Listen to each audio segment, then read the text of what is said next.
El primer plato fuerte de esta tarde es el primer panel que nos va a introducir de lleno en de qué se trata esta revolución 4.0 y los cambios que nos está trayendo hoy, cómo nos está impactando hoy en día. El panel va a estar moderado por nuestro querido profesor Lorenzo Preve, a quien invito a ir subiendo al escenario. Lorenzo es director del Centro de Gestión de Riesgo y Manejo de la Incertidumbre del IAE y va a estar coordinando esta primera tarde de la tarde. Lo vamos a recibir con otro fuerte aplauso. Gracias, Majo. Gracias, Lorenzo.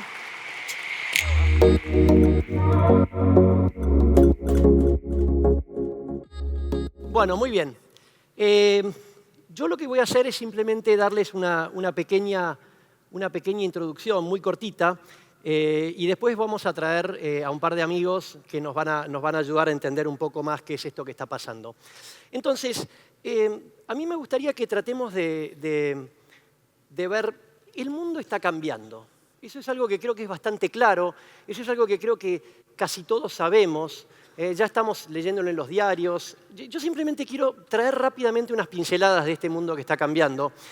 Y voy a empezar por cosas por ahí menos tecnológicas, que son las que estamos viendo, pero las pirámides poblacionales se están cambiando. La pirámide poblacional que ustedes conocen es esa. Bueno, tengo malas noticias. Esa es la pirámide poblacional de África, que sigue teniendo forma de pirámide. La pirámide poblacional de Europa es esta. Tengo un amigo que decía que se parecía más a un ataúd que una pirámide. Esto tiene implicancias importantes y serias para la manera en la que trabajamos, para cómo financiamos nuestra seguridad social y nuestra jubilación. Pero bueno, esta es una de las cosas. Otra de las cosas que son casi obvias es que la población está envejeciendo y eso trae una cantidad de desafíos y una cantidad de oportunidades de negocios que creo que vale la pena que tengamos todos bien presentes. Otra cosa que está pasando es que África dejó de ser el 8% de la población mundial y Europa dejó de ser el 25% de la población mundial y ahora eso se está invirtiendo. África va camino a ser el 25% de la población mundial y Europa va camino a ser el 8%. Entonces pensemos un poco el tema de los mercados y también pensemos las cuestiones culturales que todo esto conlleva. Otra cosa que está pasando es que la gente está yendo masivamente a vivir a ciudades, con todos los desafíos que esto implica. Aparecen las nuevas generaciones, que nos cuesta entenderlas muchas veces, pero son nuestros empleados, son nuestros colaboradores, son nuestros clientes y ahora ya cada vez más nuestros jefes. Cómo nos entendemos con las nuevas generaciones es otro tema súper interesante.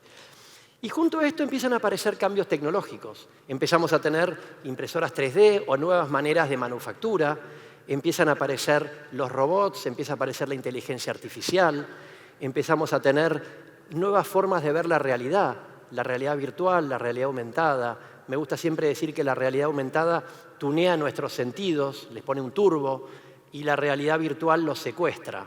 Piénsenlo, es un tema que me parece que vale la pena pensarlo un poco más. El mundo se ha vuelto mobile.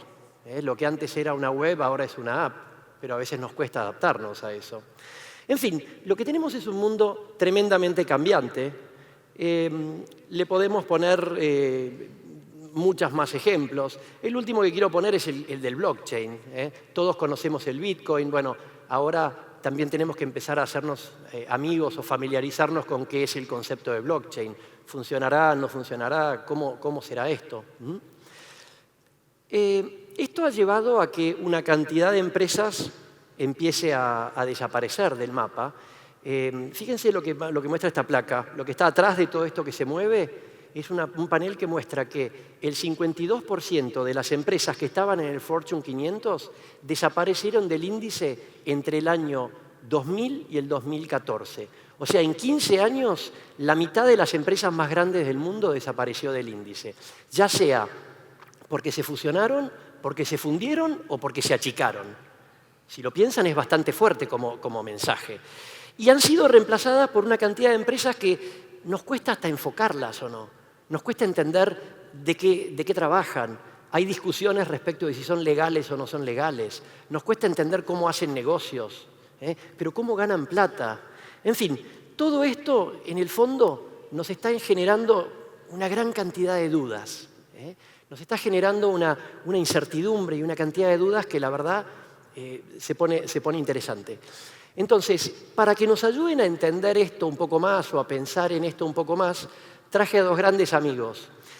Alejandro Repetto es CTO y fundador de Inipop, y Leonardo Valente es un antiguo alumno del IAE, que es el CTO y fundador también de una compañía llamada LivePanel. Por favor, los recibimos con un aplauso porque nos van a ayudar a entender un poco todo esto.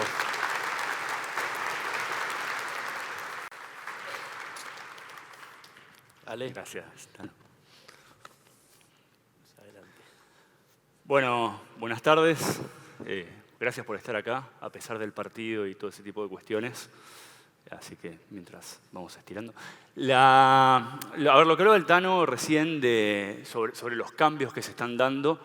Una de las cuestiones que están promoviendo el cambio está basada claramente en los datos, ¿sí? Pero hasta no hace mucho estábamos acostumbrados a los datos del mundo online, de lo que pasa cuando usamos nuestros mobile, cuando navegamos por Amazon, cuando nos comportamos en nuestra versión en bits, digamos, en nuestra versión no física. Pero un poco a lo que me dedico yo hace ya algún tiempo es a ver qué pasa, cómo nos comportamos y cómo recabamos los datos del mundo offline, del mundo físico. Y hoy lo que estamos viendo, que creo que es uno de los grandes drivers de la industria 4.0, es la convergencia entre lo físico y lo digital. Hace bastante tiempo, Bill Gates dijo: los dispositivos se conectarán y se sincronizarán de manera inteligente para intercambiar datos. Esto lo dijo en el año 99. El tipo hace buena prospectiva, la pega bastante, a veces no en los negocios, pero a veces se da cuenta a tiempo y hace grandes cambios, como hizo últimamente con Microsoft. Y eso dijo Bill Gates en el 99, y si vemos la cantidad de dispositivos conectados a Internet respecto a la cantidad de gente que hay en el mundo, vemos que desde el 2008 hay más dispositivos conectados a Internet que gente en el mundo.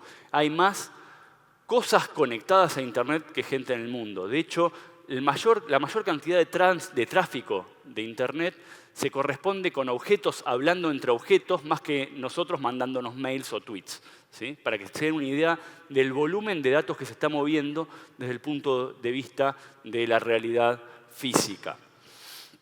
Y esto trae el concepto de IoT, de Internet de las Cosas, Internet of Things, ¿sí? Internet of Things tiene la base o el fundamento en tratar de poner dispositivos distribuidos en el mundo físico, y obtener los datos simulando o traspolando lo que hace Amazon cuando navegamos, pero llevarlo al Carrefour, ¿sí? De alguna manera. Entonces es recabar todo nuestro comportamiento del mundo físico y sumarlo al mundo lógico, ¿sí? Son cuestiones que se suman. Y cuando hablamos de Internet of Things, tenemos que tener en cuenta que para que esto suceda, tienen que suceder tres cosas a la vez. Primero, tiene que haber cosas. Muchas veces se habla de Internet of Things con conceptos abstractos, con un Arduino colgado, dando vueltas por ahí, y es mucho más complejo porque el mundo físico representa complejidades que el mundo lógico no tiene. En el mundo físico hay que conectarlo, hay que cambiarle la batería, tiene que ser resistente al agua si está puesto en una calle, tiene que ser resistente al viento si lo ponemos en el medio del campo. En fin, tiene una complejidad que el mundo lógico no tiene. Por otro lado, tenemos otra complejidad que es el tema de comunicaciones. Normalmente los que venimos del mundo del software damos el tema de comunicaciones por hecho. Y eso no es una realidad. Si vamos a industrias como oil and gas o industrias como agro, las comunicaciones son extremadamente complejas. Y por último, tiene que ver el tema del procesamiento. El procesamiento, bueno, sabemos, ley de Moore, etcétera, creo que ya la han escuchado todos. Lo que nos da es la capacidad de procesar datos in situ y mandar datos mucho más chicos a la nube para después trabajar sobre ellos. ¿Y qué hacemos con esto? ¿Qué hacemos con los dispositivos distribuidos que nos dan información?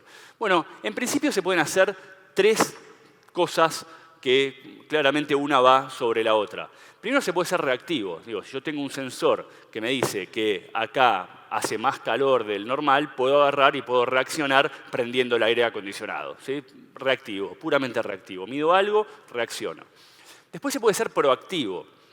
¿Y esto qué quiere decir? Que, por ejemplo, yo podía estar midiendo la temperatura acá y podría con una cámara medir la cantidad de gente que está entrando. Entonces ya predecir, aunque sea en el corto plazo, que por la cantidad de gente que está entrando y la temperatura que hace, debería prender el aire antes de que haga más calor del que tiene que hacer, ¿sí? Y por último está el predictivo, que predictivo es dar 2 pasos más allá, y ahí es donde empezamos a cruzarlo con Big Data e inteligencia artificial, que tiene que ver con saber la cantidad de gente que va a haber acá hoy, pero lo sabía antes de ayer, porque ya saben la gente que estaba acreditada y ese tipo de cuestiones, y ya poner un sistema que sea mucho más eficiente para mantener la temperatura en este lugar. Entonces, gracias a que podemos medir cuestiones del mundo físico, podemos empezar a traspolarlas al mundo lógico y a tomar decisiones mucho más inteligentes. Estos ejemplos que les di son muy simples, pero ahora les voy a dar un par de ejemplos más bajados a la tierra. ¿Qué cosas se pueden medir? Hoy se puede medir prácticamente todo. Cualquier parámetro físico se puede medir. A mí me gusta separarlos en 2 grandes mundos. Uno el de la telemetría, que tiene que ver con datos simples como una temperatura, una posición, la humedad, la velocidad del viento. Son datos numéricos simples. Y otro que tiene que ver más que nada con lo cognitivo, con lo de inteligencia artificial, que es, por ejemplo, poner una cámara acá y contar la cantidad de gente que hay, o clasificarlos por sexo y edad. Ya ahí tengo que hacer un procesamiento de inteligencia artificial mucho más fuerte, pero tiene que ver con la digitalización del mundo físico. ¿Dónde se aplica? Hoy se está aplicando en varias industrias, estos son algunas simplemente, se está aplicando en el agro, obviamente, cuestiones relacionadas con meteorología, ambiente, calidad de suelos, niveles de verdor de las plantas, ese tipo de cuestiones que permiten a los ingenieros agrónomos tomar decisiones mucho más rápido. Industrias 4.0. El agro es una industria, pero por ahí Industrias 4.0 se interpreta más por la parte industrial, donde se está aplicando mucho en lo que es higiene y seguridad industrial, entender si la gente está usando los elementos de protección personal y cuestiones por el estilo. Smart Cities, medir cuestiones de la ciudad para que los gobernantes puedan tomar decisiones mucho más inteligentes y mucho más rápidas. En retail se está usando mucho para lo que es customer tracking, seguridad y cuestiones relacionadas a eso. Y personales que pueden ser que hoy la industria del seguro inclusive está usando mucho IoT para medir nuestro comportamiento de manejo o inclusive nuestro comportamiento de vida para que las primas de seguro estén ajustadas a nuestro comportamiento y no tanto a la media de nuestra forma de ser. Les voy a comentar 3, 4 proyectos muy rápidamente. Un proyecto es Smart Cities de Buenos Aires. Hoy Buenos Aires tiene más de 1.300 sensores conectados vinculados a lo que es meteorología, vinculados a lo que es ambiente, pero también tiene cámaras que, por ejemplo, mide el flujo del tránsito en una esquina, o sensores de estacionamiento que están totalmente distribuidos por la ciudad. Otro de los proyectos que se están llevando a cabo, por ejemplo, es traqueo de bines. Los bines son los tachos donde se recogen las frutas. Y traquear bines significa, por ejemplo, adelantar el flujo financiero de una empresa limonera, vamos a decir, 7, 8 o 10 días, sabiendo que la cantidad de limones que están trayendo los pueden procesar y hasta el CFO puede empezar a tirar cheques contra limones que todavía no llegaron a la planta, ¿sí? O sea, estamos hablando de medir cuestiones como limones impactan el flujo financiero de una empresa. Alguna, como puede ser customer tracking, entender qué tipo de personas entran a mi local, cómo se clasifican, cuál es el flujo, si necesito más cajas. Inclusive en todo lo que es seguridad puedo medir actitudes. Por ejemplo, si alguien hace esto, puedo asumir que está sacando una pistola, entonces puedo mandar directamente a la policía. Cuestiones como, les decía, higiene y seguridad industrial se está haciendo en varias empresas para entender si están caminando por las líneas de seguridad, si usan los elementos de protección personal, hacer asset tracking, traquear los assets que muchas veces en las empresas se pierden. Estos son ejemplos claros donde se aplica IoT como valor en el negocio. No es simplemente un sensor de medir porque mido, sino es medir porque tiene un valor.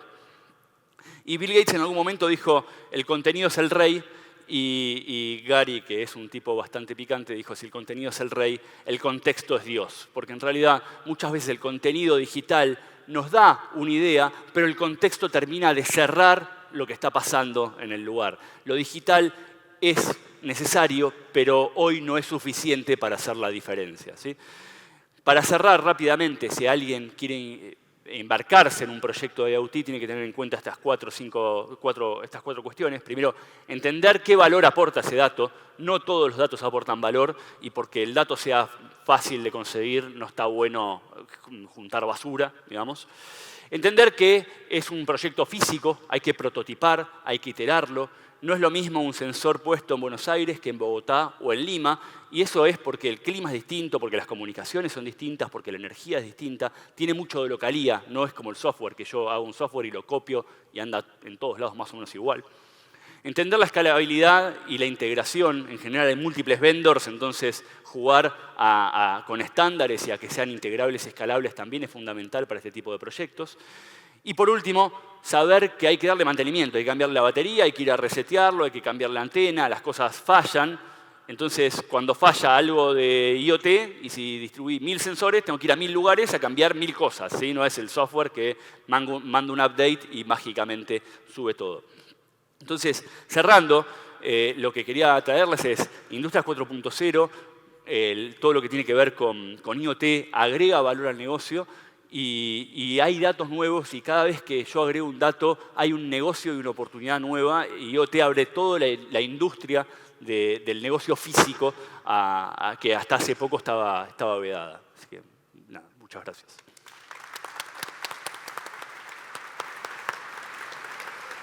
¿Me paro? Como quieras. Bueno, ¿cómo les va? Buenas tardes. Leo Valente es mi nombre y yo les voy a hablar en términos un poquitito más genéricos de Industria 4.0. Cuando Lorenzo me propone, che, vamos a hablar de Industria 4.0, lo primero que hice, porque está todo el mundo hablando de 4.0, ahora todo es 4.0, y bueno, ¿qué es esto, no? Ponerme a investigar un poco y aparecieron algunas de las cosas que ya nos adelantó Lorenzo en su presentación, que son estas cosas ubicuas que se refieren a lo 4.0. No podemos hablar de 4.0 sin la impresora 3D, sin el robot, sin la realidad aumentada, la inteligencia artificial y, por supuesto, hay que ponerle blockchain, porque si no tiene blockchain, como que no. Y en realidad, lo que está sucediendo y lo que tenemos que tratar de ver tras la niebla es que muchas de estas tecnologías todavía no están listas, ¿sí? Esta es la curva del hype cycle de las tecnologías emergentes, también conocida en el palo como la curva del humo, donde básicamente lo que se... ¿Tiene el rayo láser esto o no? Puede tener, fíjate. ¿Hay láser? No. Bueno, no importa. Fíjense que muchas de las tecnologías de las que he hablado, de lo que vimos en la primera presentación, todavía están en las primeras dos etapas que son el trigger de la innovación, nos enteramos de que esta tecnología existe, de que podría llegar a servir para algo, en el pico de expectativas infladas. Todo el mundo habla de esto, todo el mundo lo quiere tener, aunque no sepa bien para qué sirve. Y empiezan a caer en lo que se llama el valle de la desilusión. Entonces, a ver, vehículos autónomos voladores, inteligencia general artificial, impresión en 4D. Esto es como cuando estaba el MP3, el MP4, el MP5, ahora está la impresión 4D. Hardware neuromórfico, blockchain, ahí que empezó a caer. Este es el último que tenemos disponible. Plataformas IoT, que acaba de hablar Ale. Esto que realidad aumentada en el fondo del valle de la desilusión. ¿Esto significa que estas tecnologías no van a servir para nada? No, definitivamente no. Estas tecnologías van a servir, pero tienen un proceso de madurez y van más allá de comprarlas porque son una moda y van a tener de vuelta un descubrimiento, van a encontrar el novio y van a meterle para adelante. Pero mientras tanto, ¿qué es la industria 4.0? Porque todavía no lo contesté. Bueno, me fui al otro lugar, sencillo. Palo de la bolsa, Wikipedia. La Wikipedia me dice, primera industria 1.0, máquinas. Industria 2.0, electricidad. Industria 3.0, computadoras. Industria 4.0, inteligencia artificial. Una máquina que piensa por todos nosotros. Y la verdad que no me llena la definición, no me gusta, no me termina de cerrar. Entonces, lo que hice fue sentarme y mirar en los ejemplos con los que convivo, propios y no tanto, a ver si encontraba algunas tendencias que me hablen más concretamente de qué es 4.0. Y encontré esto. En primer lugar, que vivimos en un mundo descentralizado. La foto que ven a la derecha la saqué hace 6 meses, un poquito más. Es en un shopping. No es en un shopping de ropa o de entretenimiento, patio de comidas. Es un shopping en Shenzhen, en China. Probablemente una de las nuevas capitales tecnológicas del mundo. Y lo interesante de ese shopping es que uno puede ir y comprar cosas que antes no estaban accesibles para el mundo, para las personas. Las puede comprar o las puede pedir por correo. Hay una diferencia de días nada más. Entonces uno puede ir y comprar chips. Y los chips se venden de dos maneras. O en rollo o por kilo. Agarrar una bolsa, agarrar una pala y dice, dame 300 gramos. ¿Sí? Como no. Tuc, tuc, tuc. Y con esos mismos chips uno sale a la vereda y hay como unos kiosquitos en Shenzhen que son tipo como kiosquitos de panchos, pero hay chinos con pick and place, que son estas máquinas donde uno le tira los chips, le pone los rollos y trac, trac, trac, trac, arma, o soldadores. Entonces uno viene con una placa que diseñó no hace 2 años en un departamento de ingeniería sofisticado de una corporación, sino que el chino lo diseñó en su notebook en un suburbio de Shenzhen. Viene con la placa que acaba de imprimir, le da la placa, le da las bolsas de los chips, le dice, chino, vuelvo en 3 horas. Y literalmente dentro de 3 horas ese prototipo está ahí. No hizo falta una mega estructura, no hizo falta una centralización de recursos y es por eso que nos están sorprendiendo las cosas que vemos todo el tiempo salir de lugares como China, pero también se puede hacer desde acá. O los data centers. Digo, nosotros pensamos que cuando subimos algo a la nube, eso está en un lugar, pero está en muchos lugares a la vez. Está en muchos lugares a la vez por varias cosas. Están por temas de performance, ¿sí? Un data center puede estar en una locación centralizada o puede estar antes de llegar a la villa donde trabaja mi amigo y socio Javier, que está acá, que provee internet a las villas y tiene varios servidores de la nube de Netflix para que Netflix le llegue rápido a los vecinos de los barrios. Están por cuestiones de seguridad, porque puede haber un atentado, porque puede haber un incendio, porque puede haber una inundación y puede estar la mala suerte que te pasen todas esas cosas juntas. Hay un chiste que hago, pero se das cuenta personas. Y también significa que proyectos que antes eran muy sofisticados, como crear motores eléctricos, ¿sí? Crear un motor de combustión es muy difícil, ¿sí? Hace falta una estructura integrada, un departamento de ingeniería, una gran fábrica que procesa un montón de cosas y aún así la mitad del motor no va a estar hecho en esa fábrica. Sin embargo, eso que ven ahí son 2 motores en una Kangoo que están hechos en Argentina y que sirvieron para convertir a esa camioneta en híbrida. Y todos los materiales, o la gran mayoría de ellos, fueron hechos, procesados, diseñados e integrados acá. Entonces hay una gran descentralización como un concepto nuevo, algo que no estaba accesible antes. Lo segundo es que a pesar de que estamos descentralizados, estamos todos conectados. La conexión es fundamental. Entonces, no solo están conectados los proyectos. Lo que ven ahí, el mapita con dibujitos, es un proyecto de código abierto de salud y miren cómo hay centenares de personas alrededor del mundo trabajando por un mismo proyecto de manera conectada. Yo estoy conectado. La foto del reloj es la del reloj que llevo puesto. Monitorea mis actividades, se conecta con mi teléfono, el teléfono lo sube a la nube y puedo contar que camino todos los días. Estaba más gordo cuando hice el EMBA. Ustedes no me conocían, pero estaba más gordo. Y fundamentalmente que proyectos que se hacen literalmente en el fin del mundo pueden tener relevancia global. Esa página Hackaday es como las grandes páginas de negocios o las grandes páginas de emprendedorismo. Hay una que se llama TechCrunch. Bueno, Hackaday es la gran página del mundo hacker. La gente que inventa cosas las publica en Hackaday.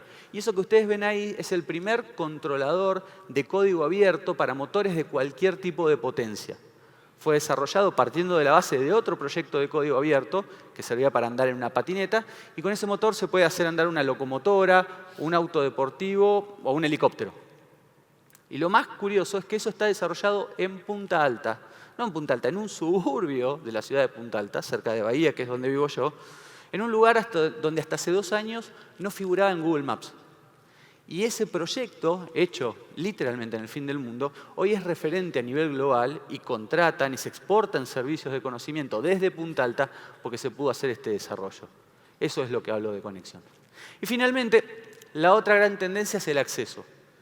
Tecnologías que, como de alguna manera les comenté en el caso de la descentralización, eran consideradas rocket science, tecnologías solo para algunos elegidos, hoy están disponibles para todos. Eso que ustedes ven ahí, que tiene un cartel explícito que dice detector de monóxido de carbono, es un detector de monóxido de carbono, obviamente, pero lo interesante es que está hecho con piezas que se consiguen muy fácilmente por un nene de 11 años en un centro de educación alternativa, gratuito, de libre acceso, financiado por todos ustedes. Por suerte usamos una vez la plata para algo que está bueno, que se llama Infinito por Descubrir, que tiene 4 sedes en toda la Argentina y orgullosamente puedo decir que una de ellas está en mi ciudad. Y eso lo hizo un chico, ¿sí?, contenido por una estructura que hoy nos permite desarrollar las capacidades de estas personas y proyectar un futuro literalmente explosivo, pero para bien. O la famosa Machine Learning, ¿no?, esto de la inteligencia artificial en el escritorio de cada uno de ellos. Esto es un árbol de decisión, una de las tecnologías para hacer Machine Learning, a la cual puede acceder cualquiera de ustedes. Esta herramienta se llama BigML y cualquiera de ustedes, de manera gratuita, puede acceder y experimentar con la creación de modelos de inteligencia artificial y la predicción mediante esos modelos desde el navegador y usando como fuente un Excel. Lo pueden hacer ahora. No lo hagan ahora quédense, pero pueden ir después y hacerlo. O esa batería, es lo que ven ahí adentro, es la primera batería de recarga rápida de país. Está instalada en mi moto, una moto eléctrica. Es una batería que se carga en 15 minutos. Y permite hacer un recorrido amplio con un cargador de alta potencia, pero la gracia es que esa caja era una caja fabricada en China con un montón de desafíos para meter adentro las baterías y lo que tiene es un separador hecho con tecnología 3D. La tecnología 3D ya no sirve solamente para hacer chucherías, sino para resolver desafíos prácticos y tener, insisto, acceso a cosas que ir a ver a un matricero para hacer una caja de prueba me hubiese contado una fortuna. Entonces, ¿y nosotros podemos ser protagonistas de esta revolución, de esta Industria 4.0? Sí, completamente, definitivamente.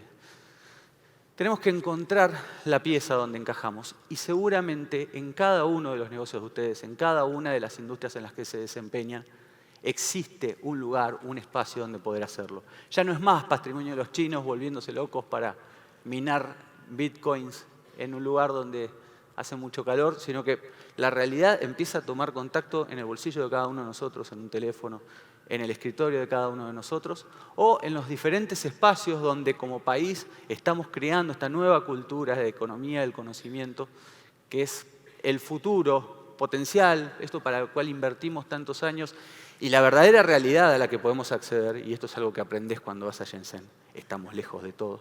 Es posible hoy, aquí, ahora. Muchas gracias.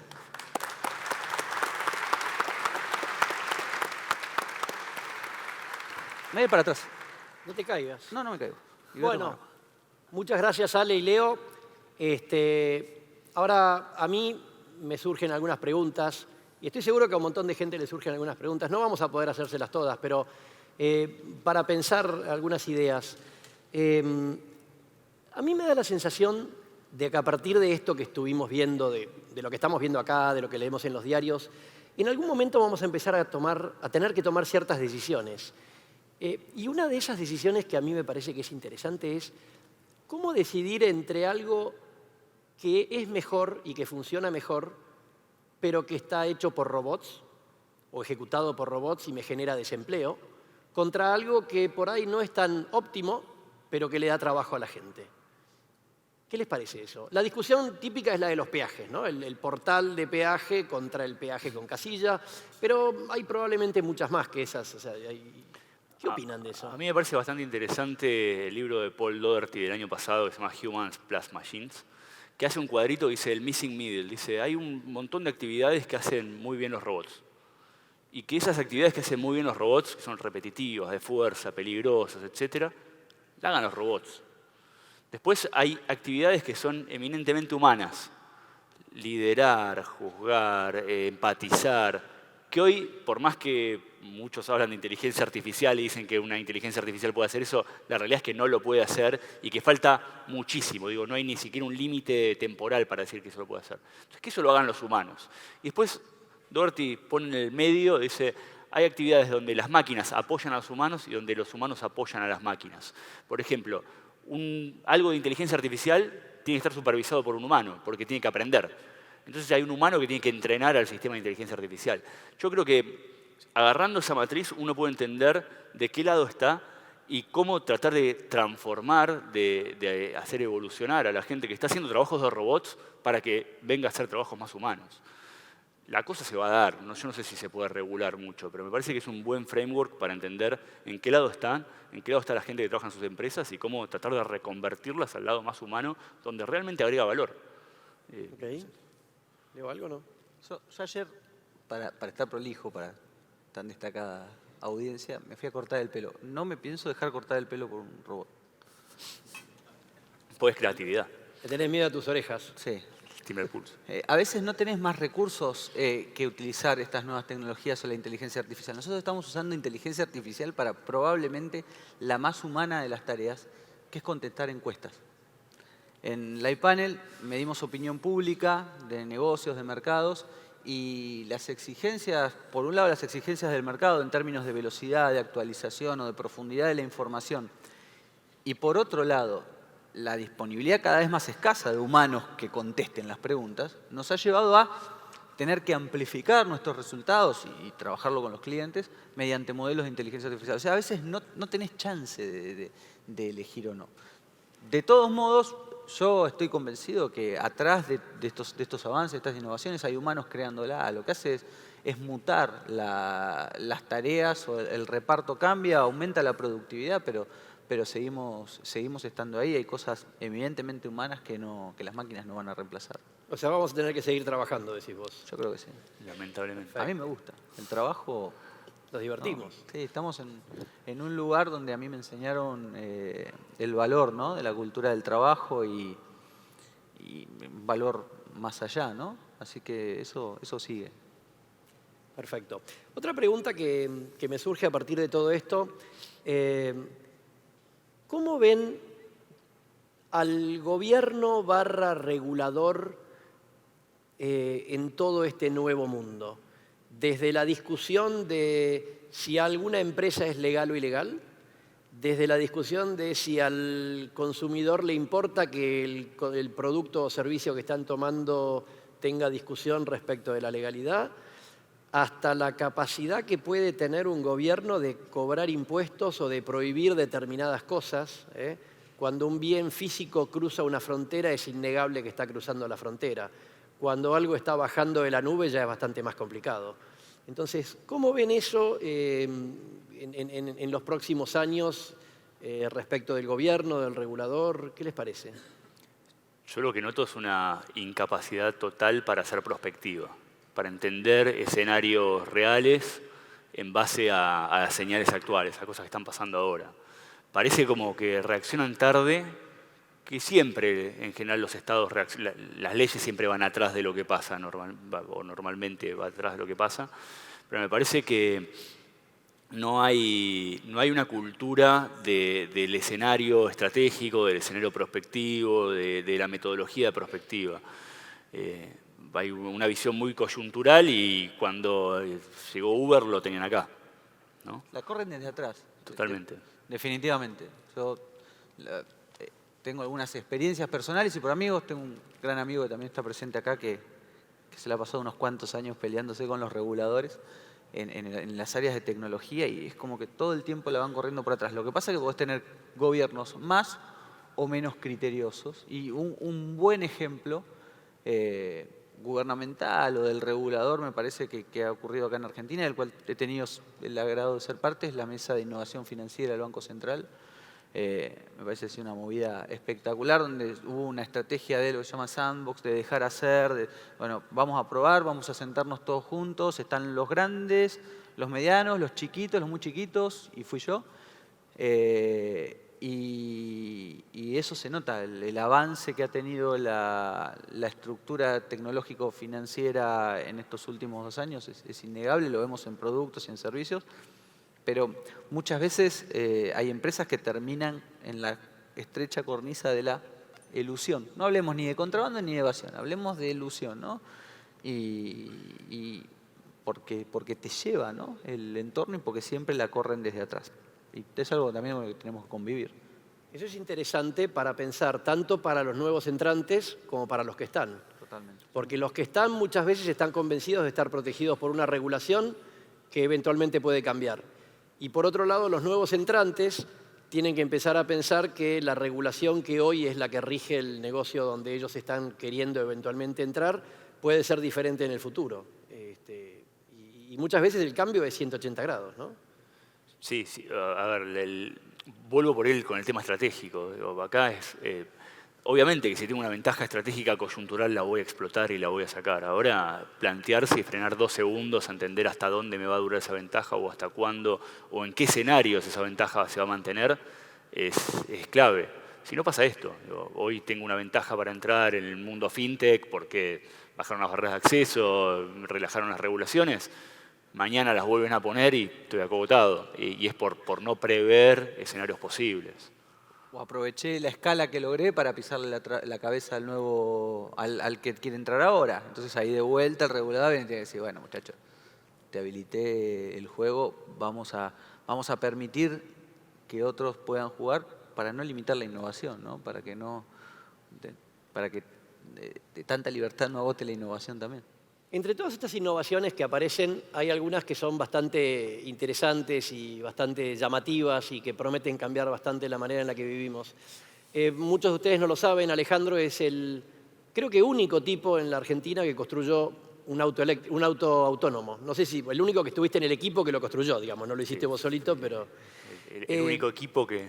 Por eso, sos el único equipo que hizo 1 o 2 prototipos de auto autónomo. ¿No había un enano adentro? No se podía decir. Y el auto autónomo es algo que es bastante interesante, en estas discusiones siempre salen. Entonces me gustaría, Ale, que nos cuentes 2 cosas. Uno, ¿cómo ves el futuro del auto autónomo en el mundo, digamos? Y otro es, ¿qué tan difícil es hacerlo? O sea, ¿qué tan lejos estamos? O sea, no estamos lejos porque ya tenés uno que funciona, está guardado por ahí. Pero, ¿qué tan difícil es hacerlo? Y después, ¿cómo ves esto como futuro desarrollo de negocio en el mundo? Hacerlo hoy es fácil. Digo, la tecnología está disponible, las herramientas están disponibles, el conocimiento está disponible. Digo, no hay una barrera alta para hacerlo. El problema hoy por ahí todavía son los costos. Hay ciertos sensores claves que tienen un costo alto. El LIDAR, que es el radar láser, que es el que guía todo, tiene un costo. Solamente el LIDAR sale 5 o 6 mil dólares. Entonces, ya en un auto hace la diferencia una pieza de 6 mil dólares. El problema es la inteligencia artificial versus la estupidez natural. El problema es el problema de convivencia. Hoy no pueden convivir autos autónomos con el chofer del 60 que dice, mira, auto autónomo, vamos a tirar el colectivo encima y ver qué pasa. No, eso no puede, porque el tipo maneja bien, maneja con reglas. No espera que alguien le tire el auto encima o que alguien se pase en rojo. Entonces hay un problema de convivencia. Y con respecto al impacto, yo creo que el auto autónomo es el final de la película y creo que es anecdótico si terminan siendo todos autos autónomos o no.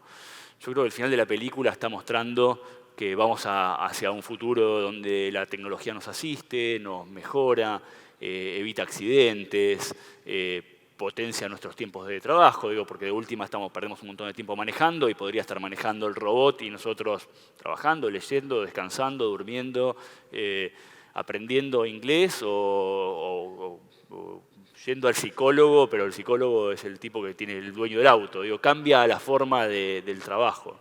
Yo creo que como mientras la dificultad sea la convivencia entre el auto autónomo y el auto manejado, ¿ves posible un microcentro, un macrocentro donde no entramos con nuestros otros autos y de ahí nos subimos a un autónomo, por ejemplo? Sí, ahí nosotros estamos viendo 2 o 3 escenarios de autonomía vehicular ahora. Uno es el tema de micrologística, puntualmente. De hecho, lo hablé bastante con gente de acá de la ciudad.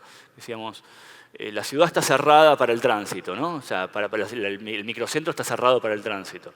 Pasa a las 3 de la tarde y hay una cola de 8 camiones caudales. Hay algo que parece como contradictorio ahí. ¿Se podría hacer micrologística para transportar caudales y en vez de tener 8 camiones de Prosegur, ir con pequeños robots que son hasta mucho más seguros? Porque de última el problema del transporte de caudales es cuando el tipo baja con una bolsa de plata. Si baja un robot, ¿qué pasa? Bueno, ahí con el tema de micrologística en countries o en barrios cerrados, hay algo. Todo lo que es el tema de todo lo que es en seguridad, bueno, yo trabajo en el ejército, estamos desarrollando un robot autónomo de vigilancia. Hoy en la frontera norte, antidrogas, etcétera, la gendarmería está metida en el medio de la selva buscando tipos que traen droga. Podrías mandar un robot tranquilamente. Entonces hay aplicaciones que todavía no es el auto, pero aplicaciones intermedias que creo que marcan un camino hacia, ¿no? Hacia allí. Leo, vos sos uno, no sé si el único, pero creo que el único hasta donde yo sé, que convirtió autos normales, por decir, en autos eléctricos. Híbridos. Sí, híbridos, pero le metiste un kit.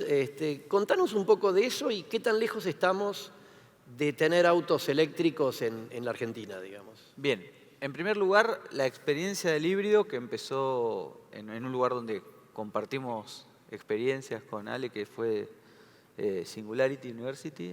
Empezó como un proyecto final en el patio, literalmente, de la base de la NASA, de convertir lo más rápidamente posible un vehículo común en híbrido. ¿Y por qué esto? Porque realmente aún hoy, el parque automotor eléctrico e híbrido de la Argentina es muy, muy escaso. Hay 40 autos eléctricos circulando en la Argentina y no llegan a 1000 los autos híbridos circulando. Y por otro lado, se combinaba con un paradigma interesante de los países emergentes, que es la de la conversión. Hoy a nadie le parece extraño que alguien saque un auto y lo lleve inmediatamente a convertirlo a gas. Por temas de conveniencia y de ahorro, dijimos, ¿por qué no trasladar este paradigma a la hibridización?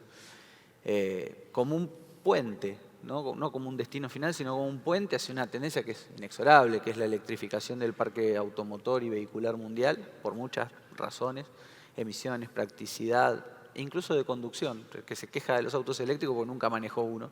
Es una sensación muy divertida. Y bueno, ese fue el proceso. Tenemos que recorrer un montón de cosas. A nosotros tecnológicamente hemos avanzado en un montón de componentes y todavía en algunos nos faltan. Pero yo creo que el auto híbrido nuevo o el nuestro es un intermedio. Especialmente el auto híbrido, teníamos uno exhibido ahí. Todavía es, para que se den una idea, como el televisor de plasma, que fue la primer tele que nos mostró que se podía ver mejor, grande, nítido, pero no era accesible para todo el mundo. Se ve una revolución en híbridos a muy corto plazo, 2, 3, 4 años, que es lo que se llaman mild hybrids, que son los híbridos tibios, son vehículos con una hibridación muy chiquitita para andar apenas metros, pero muy accesible. Estamos hablando de que le agregan $1.000, $1.200 de costo al vehículo actual. O sea, ahí podemos esperar ver el auto de gama baja híbrido y después derecho a los eléctricos cuando se supere el principal desafío que tenemos, que es el de las baterías, ¿no? Las baterías llegarán por volumen, llegarán por innovación tecnológica y se harán mucho más populares. Y no sé si acaba ahí, probablemente a largo plazo el futuro sea el hidrógeno, fundamentalmente en un escenario futuro de abundancia. Hablar de abundancia es bastante provocador con el mindset que tenemos orientado a la escasez, pero en definitiva, cuando haya abundancia de generación eléctrica, sea por vía de renovables como las conocemos o por vía de fusión nuclear, lo que vamos a necesitar es una herramienta muy práctica y rápida para trasladar energía de un lado para el otro y no nos va a preocupar que energéticamente el balance no sea óptimo y ahí juega el hidrógeno, ¿no? Como para poder volver a cargar un vehículo en cuestión de un par de minutos, que es lo que hoy podemos hacer con una tecnología con tantos problemas como es la de los combustibles fósiles, pero con un nivel de conveniencia y practicidad muy grande, que es algo que no nos tenemos que olvidar cuando hablamos de todas estas tecnologías. Si la tecnología no es conveniente, no es práctica, no tiene futuro. Chicos, tenía muchas ganas de hacerle una pregunta que me parece que es muy interesante, que es respecto de la educación. Lo que pasa que no nos va a dar el tiempo porque le tenemos que entregar el micrófono a Majo. No, sí. Te la pregunto. ¿Tienen 30 segundos cada uno para decirnos qué papel va a jugar la educación en todo esto? Sabiendo que el próximo panel va a hablar de educación, pero quisiera escuchar sus dos opiniones, 30 segundos cada uno, y le damos el papel a Majo. Para mí, en el mundo de la accesibilidad de la información, la educación tiene que jugar el rol de ordenar el lío de información que tenemos. Digo, eso sería como lo fundamental. La información está. Antes íbamos a la facultad porque era el lugar donde nos encontrábamos con la información. Hoy la información está dando vueltas.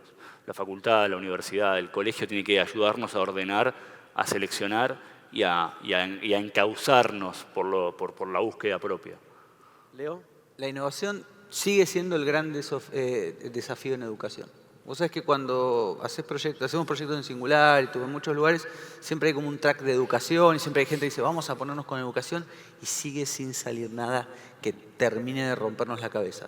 Seguimos emparchando, tratando de mejorarlo en lugares con más o menos recursos, pero me parece que es la gran deuda que tenemos, renovarlo, y también tenemos que empezar a ver las cosas que pasan. Hay fenómenos que por ahí los vimos pasar por debajo del radar, como el unschooling o algunas escuelas novedosas, que nos pareció un fenómeno de primaria o de chicos, y que pasó de largo por el sistema universitario, por la secundaria, y está hoy en los MOOC, está hoy en formas nuevas de aprender o en gente que se educa por YouTube. Totalmente. Y también las escuelas de negocios tienen que responder a este cambio de paradigma, esto es fundamental. Y va a ser interesante para las empresas el screening que antes te hacían las universidades, ver cómo las hacen. Chicos, muchísimas gracias. Majo, por favor. Muchas gracias a todos.